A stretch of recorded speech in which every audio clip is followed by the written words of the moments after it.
വിദ്വേഷ പരാമർശത്തിൽ കേസെടുത്തതിന് പിന്നാലെ പി.സി. ജോർജിനെ അറസ്റ്റ് ചെയ്യാൻ സാധ്യത. മുഖ്യമന്ത്രിയുടെ ഓഫീസിന്റെ അന്തിമാനുമതിക്ക് ശേഷമാകും നടപടി. വിവരങ്ങളുമായി ജോസി ബാബു കോട്ടയത്ത് നിന്ന്. ജോസി, അറസ്റ്റ് ഉറപ്പായോ?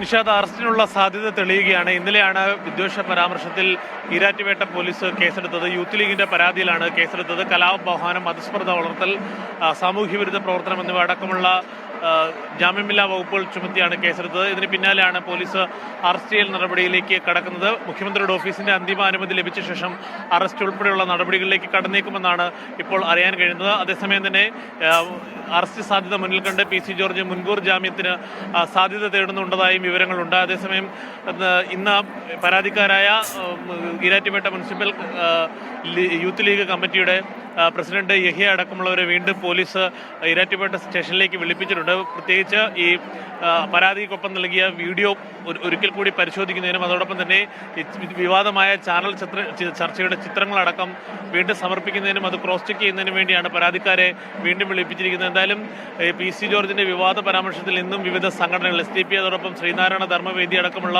വിവിധ സംഘടനകൾ രംഗത്ത് വന്നിട്ടുണ്ട്. മാതൃകാപരമായ നടപടികൾ സർക്കാരിന്റെ ഭാഗത്തു നിന്നും ഈ വിഷയത്തിൽ ഉണ്ടാകണമെന്നുള്ള ആവശ്യമാണ് സംഘടനകൾ മുന്നോട്ട് വെക്കുന്നത്. എന്തായാലും മുഖ്യമന്ത്രിയുടെ ഓഫീസിന്റെ അന്തിമ അനുമതി ലഭിച്ച ശേഷം അറസ്റ്റിലേക്ക് തന്നെ കടക്കാനുള്ള സാധ്യതയാണ് തെളിയുന്നത്. അതേസമയം മറ്റൊരു വിഷയം ഗൗരവത്തിൽ പോലീസിന്റെ ഭാഗത്തു നിന്നും അറിയാൻ കഴിയുന്നത് സർക്കാരിന്റെ മേൽ പി.വി. അൻവറിന്റെ വിഷയം മുന്നിലുണ്ട്. പി.വി. അൻവറിന് വലിയ മൈലേജ് ഉണ്ടാക്കിയതാണ് അറസ്റ്റ്. അത്തരത്തിൽ പി.സി. ജോർജിന് അറസ്റ്റിലൂടെ വലിയ രാഷ്ട്രീയമായ മൈലേജ് ഉണ്ടാകാനുള്ള സാധ്യത മുന്നിൽ കണ്ടുകൊണ്ട് എങ്ങനെയായിരിക്കും ഇത് പ്രത്യേകിച്ച് ഇടതുമുന്നണി സർക്കാരും നോക്കിക്കാണുന്നത് വളരെ ഗൗരവപ്പെട്ട വിഷയമാണ്. അതുകൊണ്ട് തന്നെ വളരെ അവധാനതയോടുകൂടി മാത്രമായിരിക്കും ഈ വിഷയത്തിൽ സർക്കാരിനെയും പോലീസിന്റെ ഒരു ഇടപെടൽ ഉണ്ടാകുകയുള്ളൂ. ശരി, അതായത് ജോസി, നമ്മൾ മനസ്സിലാക്കേണ്ട കാര്യം ഇതിൽ കേസെടുക്കാനായാലും അറസ്റ്റിനായാലും എല്ലാം സർക്കാരിന്റെ ഒരു രാഷ്ട്രീയ തീരുമാനത്തിന് കാത്തു നിൽക്കുകയാണ് പോലീസ്. സാധാരണ നിലയ്ക്ക് അതിന്റെ ആവശ്യമില്ലല്ലോ, പക്ഷേ ഇതിൽ പോലീസ് അത് കാത്തിരിക്കുകയാണ്.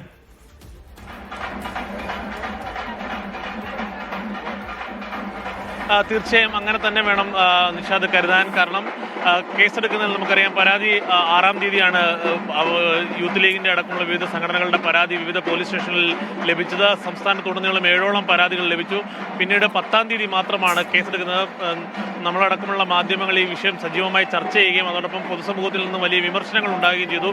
പി.സി. ജോർജിന്റെ പ്രസംഗം അത്തരത്തിൽ വലിയ സാമൂഹ്യമായ വലിയ പ്രശ്നങ്ങൾ സൃഷ്ടിക്കുന്ന തരത്തിലുള്ള പരാമർശങ്ങളാണ് അദ്ദേഹം നടത്തിയത്. ആ നിലയ്ക്ക് തന്നെ ആണ് ഒടുവിൽ പോലീസിന് ജോസി, താങ്ക് യു വിവരങ്ങൾ നൽകിയതിന്.